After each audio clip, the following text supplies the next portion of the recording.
who you are, how to launch a physical commodity trading firm without network and experience. So this is really, man, I think I cannot go I cannot go lower in terms of maybe next time I'm going to see without, like, even if you have no legs, no arm, no voice, like no nothing else. All right. Okay, all right, guys. So let's do it. So if you are new to this channel, my name is Damien. I've been involved in physical commodity trading for 15 years. This is a bunch of pictures of me running around Africa and Asia mostly. So why am I legitimate to speak about this topic? Good question. So I started next to my job a company called AcuMaterial, where we traded mostly pet flake, recycled pet flake. With my partner Adriano, we started Chromatic Dragon. I started a bunch of other businesses, but this is really the two that I started myself. And we have in our shipping community academy some people that I did help start. I mean, like we have a me tool here. We have Max, that is, we are very close to do the first shipment with Max. We have like Henry, the Dushugar, and we have obviously Syed, the 18 years old. He was 18 years old when he closed the first deal. Now he's older. No, he was 17 and now he's 18. Sorry. So yeah, I kind of know a little bit about that. So if you are really serious about that, man, go click the link below and download the brochure of the Shipping Commodity Academy. Because, man, I had a call this week about a guy. He had put aside like 60K to start like buying some trucks or doing some things. 60K, right? From his economy, of his work. And the guy couldn't really, he was not sure if it really makes sense to take the academy. And I was like, dude, man, do you understand that one mistake in your first deal will be maybe more costly than 20 times what the cost is? It doesn't make sense. Anyway, so don't be that guy. If you have an interest, download the brochure and you'll be on the email list, and then you'll see. All right. So how to launch a physical commodity trading firm without networks and experience. Again, I'm going through this little presentation, and then I'm going to take all of your questions. So if you have questions, you can just write them in the chat, and then I will speak about them a little bit after. All right, so how do you do that? Because if that was a video game, I love to take this image. It's like you are level 1, and you don't even know what you want to do. You have no idea about how difficult it's going to be, but you want to do it. Nice. So this is level 1, you start.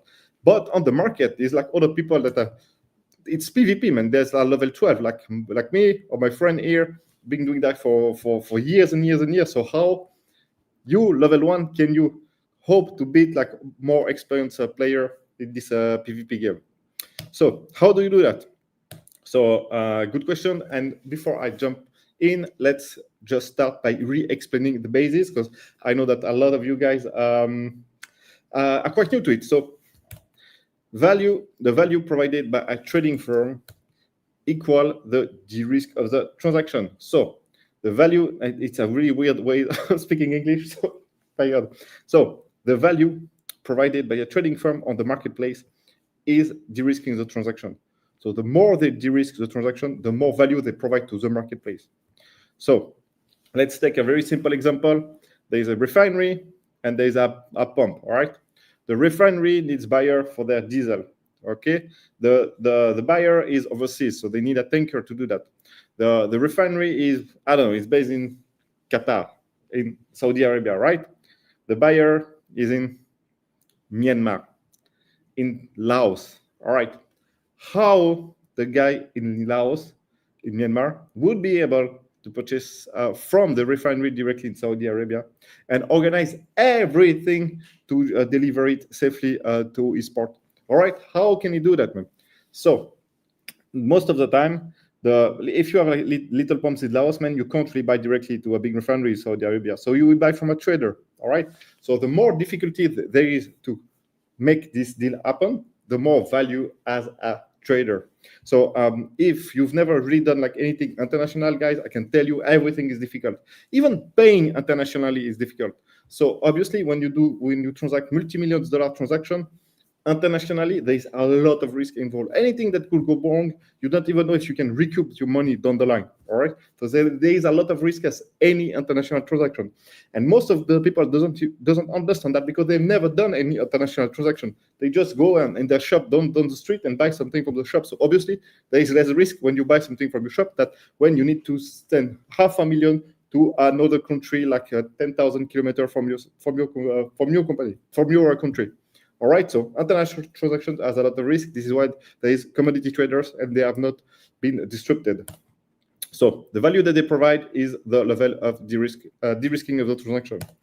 Now there is a very important point, like a trader will live on margin. So the margin, the trader is going to buy something for $1,000 and they're going to resell it for 1,020. Those 20 are the margin. What is really important to understand is that the margin that a trader can command is going to be equal to this little formula, which is the risk that they are taking, times how much they can capture, how much value they can capture. Because if you are in a market with a lot of competition, it's going to be very difficult to capture part of this margin, because there is going to be so much competition that competition are going to take a lot of risk exactly like you, and then you won't have enough space for you to command any margin. So the other point, two important points. The value of a commodity trading firm is the de-risking of the transaction, and you can command margin by this little formula. Is how much risk do you how much do you de-risk times how much you can capture. So next point, trader versus broker. A lot of you in all of my live stream, there's some people that confound traders and brokers. So let me just get it straight. Trader takes risk and possession of the good, buy something, sell something. Brokers, they just connect parties together and take a commission. The issue in our world, in today's world, in 2025, is that there is no value in being a broker. This is why brokers take zero risk. It's zero, so they have zero fucking margin. The broker's business model in physical commodity trading is dead, and there's few companies that are still doing it, but they are also fucking dying, all right? So this is over. Don't do that shit. You will waste your time and burn maybe the good relationship that you would have. So just a quick slide about how to sniff if you are speaking with a broker. Any broker will use this type of word when what they said, a message, urgent LOE procedure, NDAs, all that kind of shit. This is all bullshit. The guy that sent you this doesn't know what he's doing. All right, now that we've seen the basis, let's jump in. So when you want to start your commodity trading firm, or when you want to start and close your first deal, there is a problem. So you need to be in the market to find an opportunity, but you need an opportunity to get in the market. So you are like in this circle that you can't really break out. It's like, okay, you need to be in the market to find an opportunity, but you need an opportunity. You need to be in the market to find an opportunity. So how do you break that? How do you make how do you close a deal and start your company? So the solution is to start from a real buyer's need, not a dream. So what do I mean by that? Is like you can't say, oh, I want to trade lithium because I think it's high, or I want to trade germanium because I think whatever. Or no, it doesn't work like that. When you start with no network and no experience, you need to start with a real buyer need. So you are going to do whatever the first buyer that you find is looking for. The guy is looking for some nails, so you are going to do nails. The guy is looking for some fucking like gum for stems or whatever, so you are going to do that. This is what the first thing that you need to find is a real buyer need. This is the only thing. When you have no experience, no network, it's the only way to get started. So this is why I created the buyer-led method. Maybe you've already seen the video about that. So basically, again, your first job is to find an anchor buyer. So an anchor buyer is your first buyer, is the one willing to let you supply what they need. All right? So how do you find an anchor buyer without network? Because if you're looking at this, it's like, oh, as everybody told me the same. Oh, I have no network. Everybody told me that. It's like, okay, all right. So first of all, you need to work to create one. But the second point is like how do you do that? So let's see. There is basically two ways to find someone, is by outbound method versus inbound method. So outbound method is you reaching out. Inbound is people reaching to you. So we are going to quickly see the two the two possibilities. So inbound, outbound. So basically, where you can find buyers is in all those associations. So all those trade club, business club, whatsoever. So chamber of commerce are. It really depends, really, the country or the chamber of commerce. But it's always it's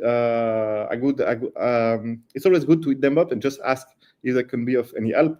Always good, and then always ask for list.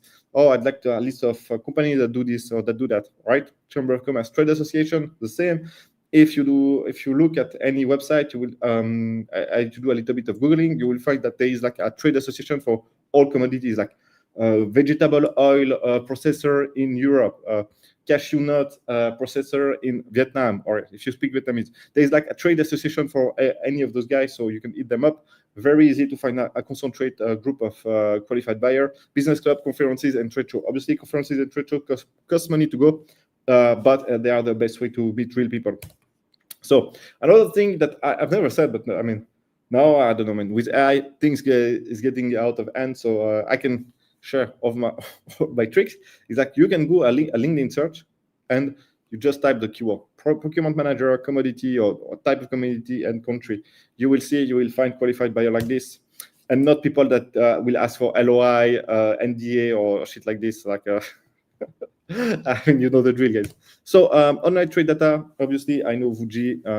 If you don't know what it is, you can go check, and then if you are interested, you can register to Fuji, and if you said that I sent you, they will give you a very small discount. But online trade data is basically companies that get all the data from the different source, port, custom authorities, and so on, and they make them searchable. So if you find someone in this database, it means that he is a real buyer or seller, because they have their name on the bill of lading or any shipping document.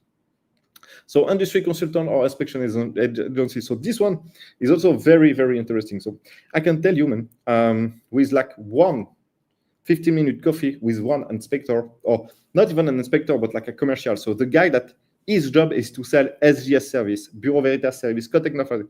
You take that guy or that gal, you spend 15 minutes with them, 30 minutes with them, and then you will have the list of all the people that really do it, and they will tell you everything that went wrong with all the shipment and so on. Those guys, they know everything. So this has been, I think, my biggest source of information when I was like really actively training. Is like I knew all those inspection company. I knew who was selling what to whom, and they were my friend.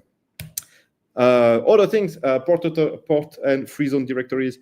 Most of the companies, there's a lot of companies that do import that are in free zone. Usually those free zone, there's some list that the government has about what they do and where they are. So always interesting.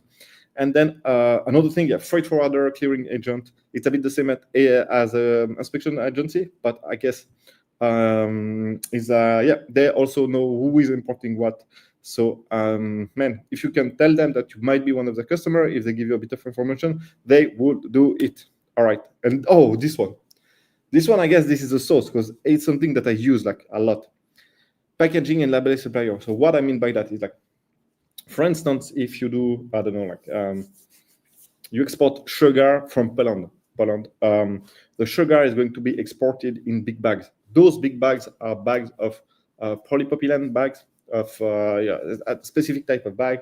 And there's like 2 guys in Poland that sell those bags or produce those bags. So those guys obviously know who are the suppliers because they supply to them the bag. Same for the ship for the bags. If I don't know, people use paper bags with polypropylene bag inliner inside. There's maybe 3 or 4 guys that do that in a country. Speak with them; they will know who are the real buyers and who buy the quantity of the bag. This is a real source, guys. All right, now inbound. So this one is like for people that want to work. But I know you guys, man, you're like me, you don't want to work. So you're like, yeah, I'm not going to call people, I'm afraid. Or maybe you are Gen Z and then you don't speak to, you don't even know how to speak to people on the phone because you've never done that. So if that is you guys,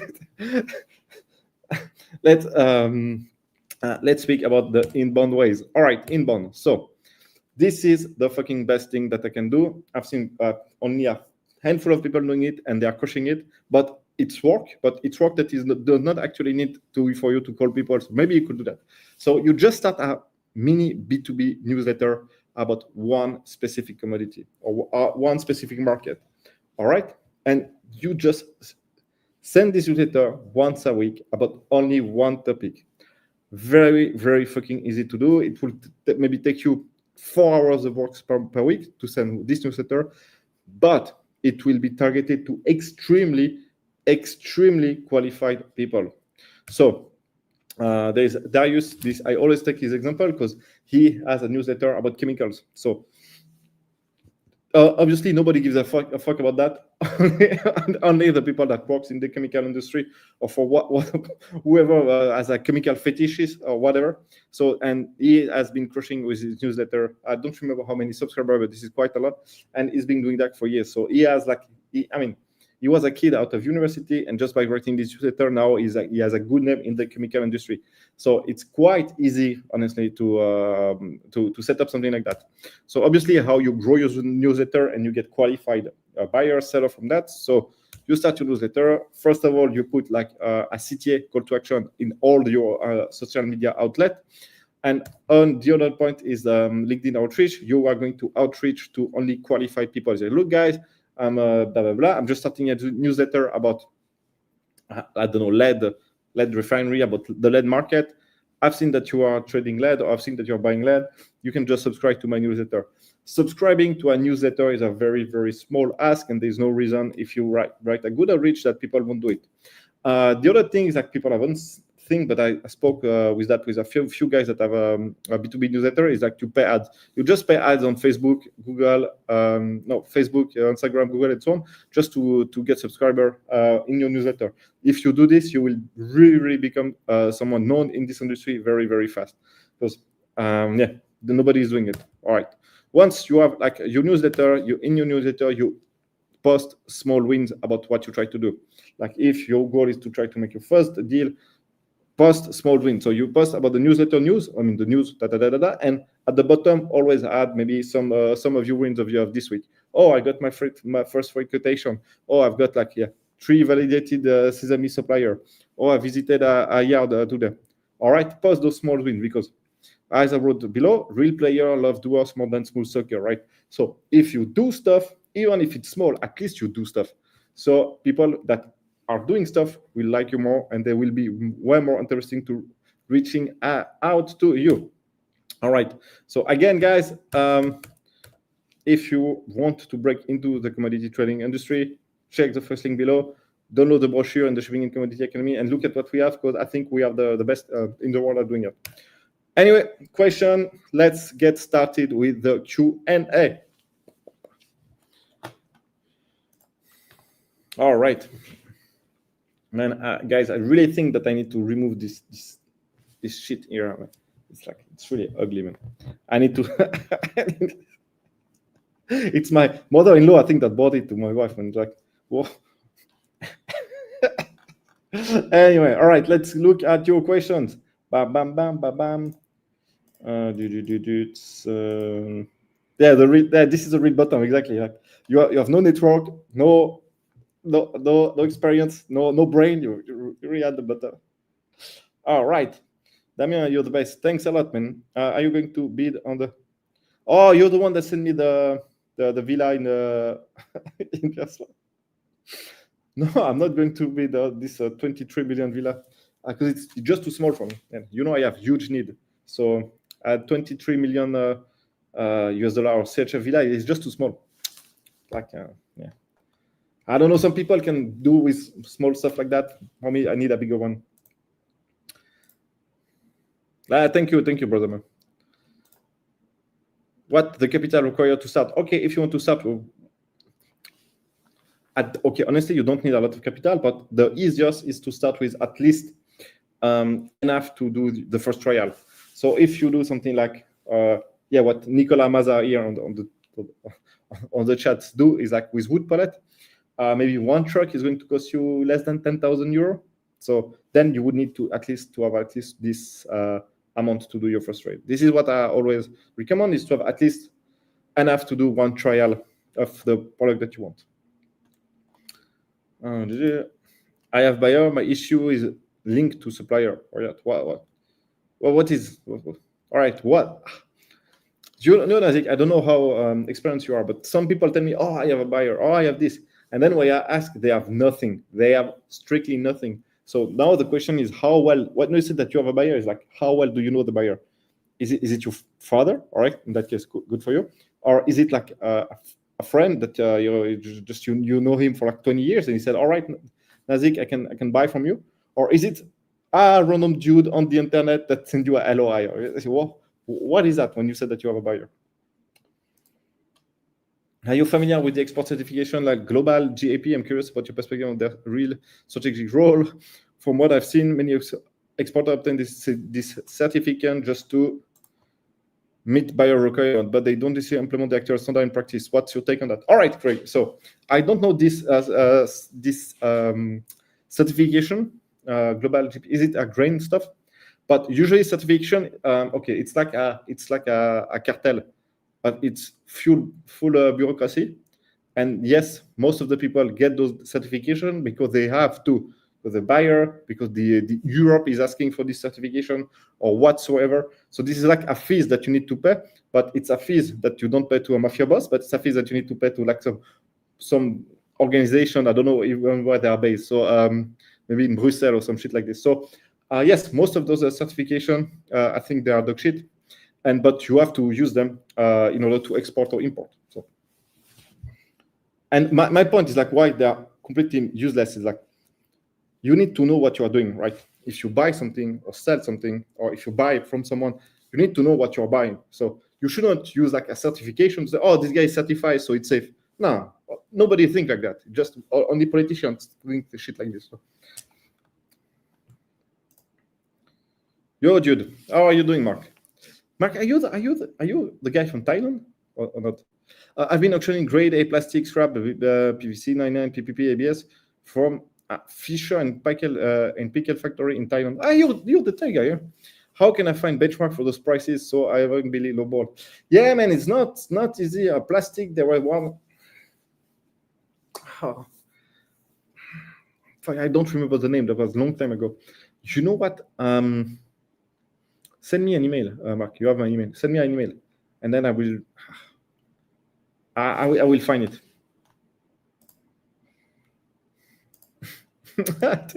Yeah, you're right. It's ugly. Man. I think I will put like a huge map. It would be nice, like of the world of something else. Anyway, how does a commodity trader de-risk? Okay, so okay, Ken. So basically, let's say you want to buy. Let's say Ken, you want to buy like a couch. You want to buy a couch in in Algeria. You have seen a magnificent couch that only Algeria produces those type of couch, and you're like, fuck, man, this couch is like $5,000, man. But I really want to have it. I want to have like I don't know. Okay, you want this couch? Now you're like, man, it's Algeria, and the guy asked me to send the money, and then he will ship it. You'll be, am I really going to pay send $5,000 dollars to that guy for that coach? I mean, it seems like a coach producer, but you see, when like maybe if the guy doesn't send me the coach, or if he send me like tables instead of a coach, what am I going to do? Like I'm here, Algeria is there, it's $5,000 US dollar, right? So you see, there's a lot of risk in doing any type of international transaction. So the idea is like you will buy the idea is like you will face a trader, and it's easier for you to face a trader. So then instead of buying this coach in Algeria, let's say that there's a guy next to your house that is like the coach importer from Algeria and has the exact same coach, but is going to sell it to you at $5,500. And I was like, fuck, man, I prefer to buy it for $500 more to the guy down the road rather than selling my money in another country in Africa, and you don't know what you are going to get. So this is how you de-risk a transaction. I watched a video on a copper cathode. I have contact in Steinweg in Pala. The issue is that the guys have a major issue of being validated. I have two buyers for.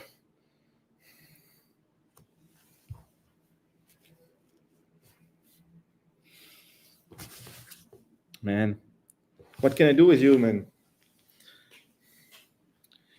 Copper cathode is not okay. The copper cathode, the issue, first of all, it's not the issue is not to find buyers. All right, if your buyer are asking for like a discount, first of all, if they're asking for like minus something, they are not real buyer already. all right, because copper cathode are sold at a premium in the real world, not in the scammer world. And then the second point is like the issue with copper cathode is not there's no there's no spot trade to make. There's no cathode available to sell. All right. So yeah, you can have, obviously it's easy to find buyers, but in that case, there is no real supplier that will say to you. Because if this is two real buyers, they know where to buy them at the real market price. So then they don't need you. So copper cathode, just forget it. Where do you recommend to go finance your first trade? It's recommended to check directly with a bank to open an account. What do you mean, Jude? The bank is not going to finance your first trade. You need to finance your first trade yourself. Or with the money that you... what do you mean? The bank are not going to finance anything, especially not the first one. No bank is there to control you and control your money on behalf of the government. Is not there to help you with anything. They will help you after like a couple of years of financial. If you do well, then yes, they will lend you money because there is no risk because you do well and they have control of your money. But otherwise, man, they will not finance it. But what you should do, Franco, is like when you open your account, speak with your bank and ask them what are the requirements for you to get a credit line down the line. Ask them. Maybe I don't know if you have like a real estate or your parents have some houses or something shit like this. Maybe they can take that as collateral and give you some credit line. I don't know, but in that case, don't fuck it up.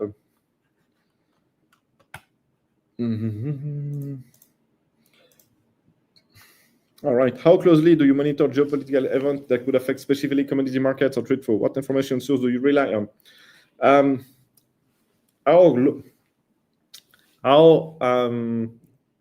How closely do I?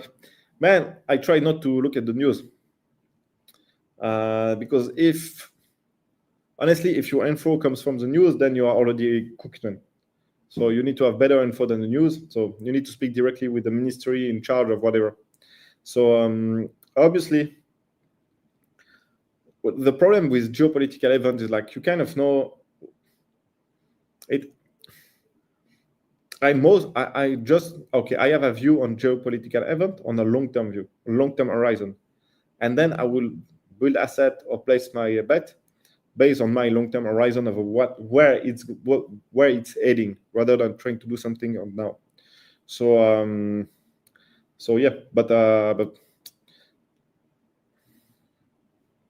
yeah, that's it, man.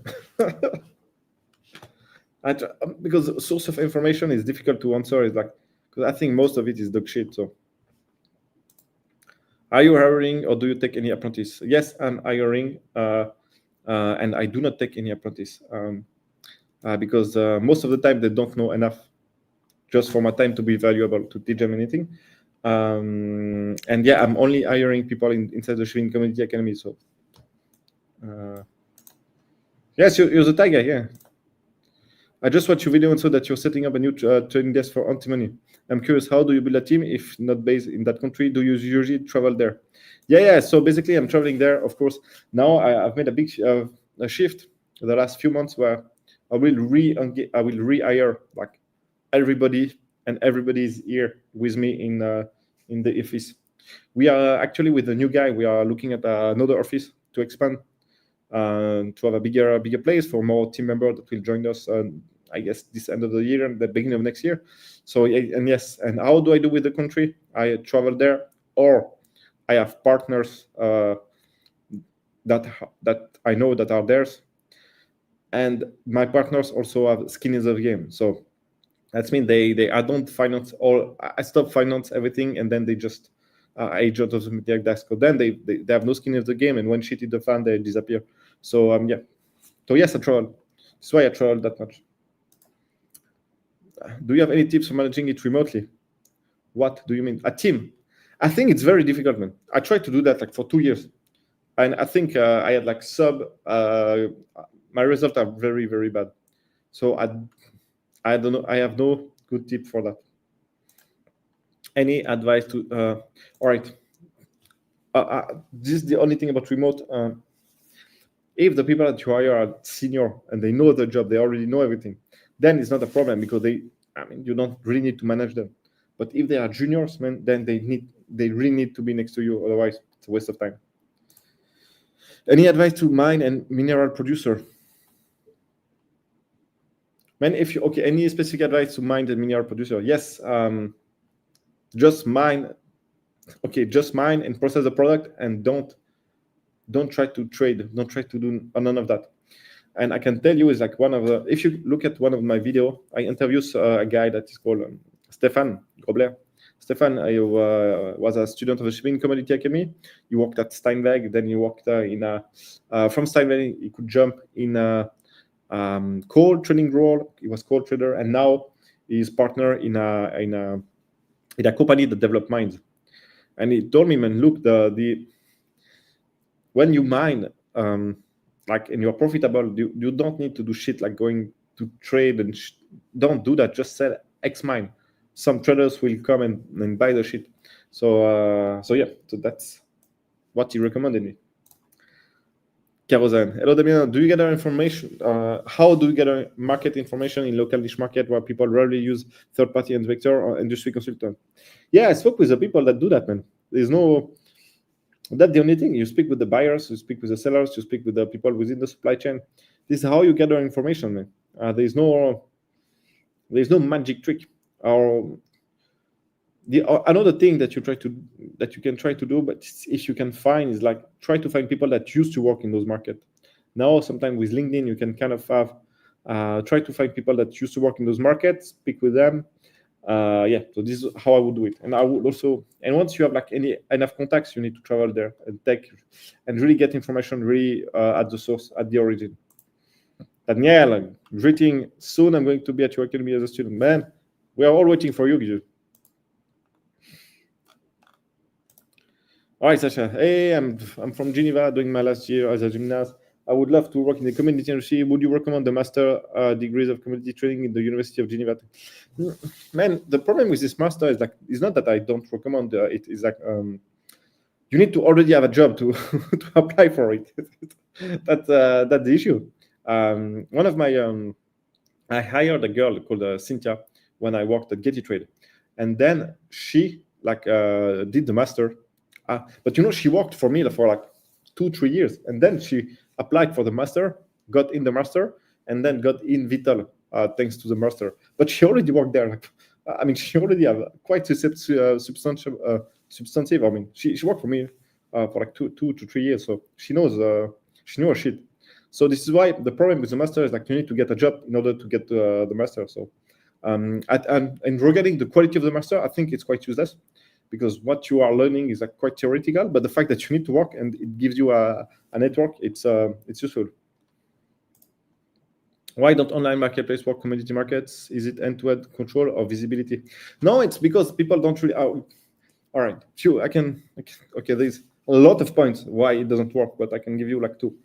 The first point is like in a marketplace, all the actors needs to be aligned. All the interests of all the actors needs to be aligned.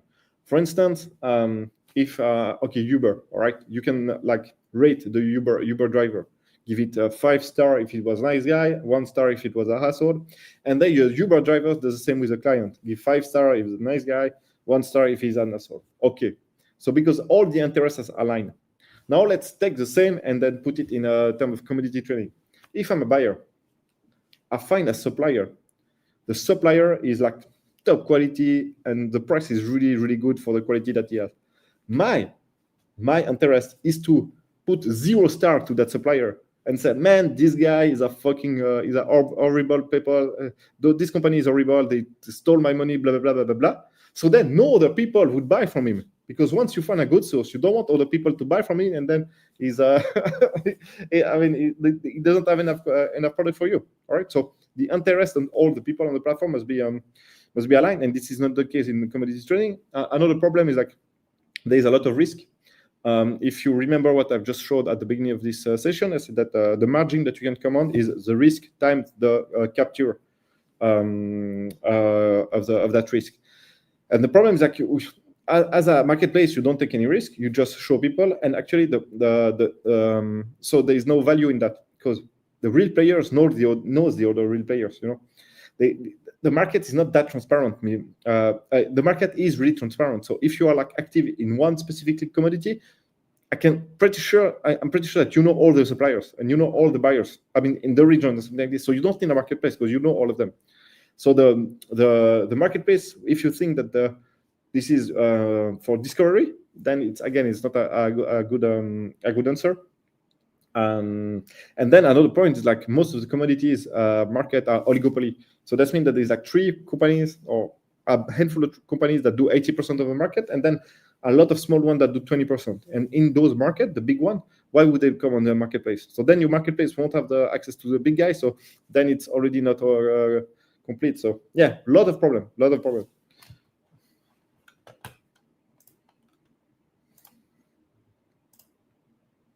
The buyer or the trader, they're not looking for any discount. My issue is that, all right, so man, in that case, they are real buyers. Up to you. My issue is the mine is closed. I'm trying to get KMC. Yeah, but those mines, you will never get anything from them. Why would they give? I mean, they already have offtakes, man. They already have offtakes. I'm pretty sure there are already some traders that put 50 million just to have access to pre-finance the mine somewhere. So there's no spot product, man. Okay, I don't know the other one. I'm open, but there's no spot product, man.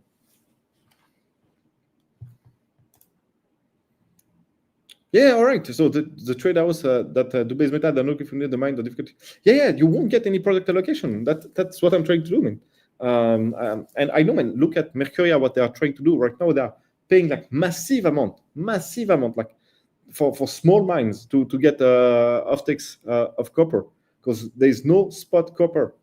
You can't find them. No, what the fuck is it? Is there any insurance that protect advance payment to supplier or performance bond that can be used? Yes, exactly. There's like an insurance there's a credit insurance, but for prepayment, like something like this. I know it exists. I've never used it. And then performance bond is used. Usually, performance bond is used when there is like big tenders and we're talking about a huge amount of money. Then there's going to be like a performance bond of 5% of the value, 2% of the value, something like this. But it's like a small amount. I've never seen performance bond that for like more than 5% of the value of the actual contract.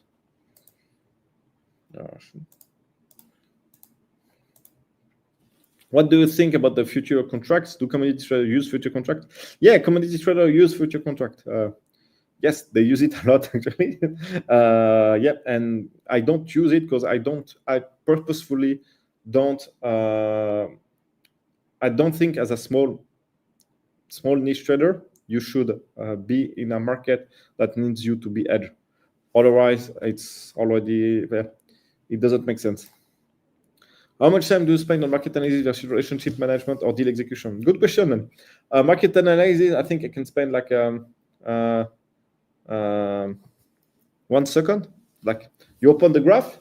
If the market goes up, then price goes up. If the market goes down, then price goes down. That's it, man. And then most of it is relationship management and deal execution. Now I have guys that do that, so I don't really spend time on it. And in Romania, the last steel mill melting plant went off. There are some opportunities here because this one. Do you think we can market it? I don't know. The guy didn't. Paul. I think the guy ate me, man. He didn't reply to me. So let me try again tonight. I'll let you know. After you outbound to buyer, how do you talk to the buyer? Let me say it again. After you outbound to buyers, how do you talk to the buyer? Isn't it they do not waste their times to nobody's? Yes, obviously. No, you're completely right. But then the thing is like you, for instance, you have your plastic, right? You scrap plastic. So then you are not a nobody. I mean, you can say, oh, we have scrap from those guys, and so on, and we are trying to market it. That's it, man. So obviously, if you are nobody, man, it's not going to work, man. You need to have some substance to do the outbound for sure. Is there any alternative financing option aside from the bank? Yeah, there's a lot. especially for SMEs, small and medium enterprise. There's a lot of option because the market has developed a bunch of options because the banks were not helping them. So if you are big enough, you can go see CTAs fund, Commodity Trade Finance Fund. So there, what they do is they basically a finance trader, the finance trade flow. There is a bunch of family offices that do that. There is a bunch of you can issue bond. I've seen some guy issuing bonds. So there's a lot of alternative option. But if you're very, very small, there is not really any option beside who you know and who you can talk to into financing you. Hey, I'm sorry I'm late. I lost track of time. Man, don't. All good, man. I won't hold it against you, man. Damien, if I want to do outbound act in Greece, would the Chamber of Commerce of Trade work? Yeah, sure, man. I would. I mean, send an email. I'm not sure if they answer email, but I call the Chamber of Commerce, say that you are in this industry and you are looking for potential partners, and let's see what they have. Some Chamber of Commerce are very reactive; they do well their job and so on, and others, I don't know what they do. I guess the people are there just to take a salary and not do shit. So I don't know. But let's try with the Chamber of Commerce. What part of the supply chain are the most profitable versus the most risky? Man, it's okay. So there's one thing is like, if you really want to make like good money as a small and medium trader, what you need to do is like you need to be in a part of the supply chain where people think that it's risky, so it should be profitable. But for you, for whatever reason, is not that risky. All right. So let me give you an example. I'm not saying it's a good example because you can't replicate it, but just to give the idea of what I'm saying. So I know one guy. His father is very well connected in a small African country. He's one of the, and everybody knows his father in that country. So that guy, you know what he does? He sells gasoline, diesel, and so on to a lot of people. And he sells with payment term. So that means that the African buyer they have 30 days, 60 days, or maybe 30 days, I don't know, to pay back the petroleum product, which is completely crazy. It's like, man, what the fuck? It's like nobody would do that because they would run away. But he does it. And I asked him, man, what is your default rate? He said extremely low. But I was like, man, how is that possible, man? And then he explained to me, yeah, my father is that guy. Everybody knows my father. So if they fuck with me, then they have a problem, a real problem for their life. So they don't fuck with him. So for him, he has an incredible advantage against the competition because of that. All right. So it's a very risky trade, extremely profitable, but because this is him, then it's not that risky. So, and this is where you want to be. I'm not saying this is. I took this example because it's quite self-explanatory, but you want to be there. So I want to understand what the market needs. Yeah. So speak with the buyers. How did I find the price for each commodity? Example, tire, chips, and so on. Yeah, man, there are some. There are some. Yeah, you need to speak with real buyers, man, to get a sense of what is a price. Especially with those tire chips. I think I had like some. Again, it depends on the quality. So, for instance, some tire chips, I found some guys that were selling it for like $80, other for $40, but then there's some chemical component in it. So, I mean, yeah, in that type of things, man, you really need to try to do the back-to-back trade and try to make it work like that, man.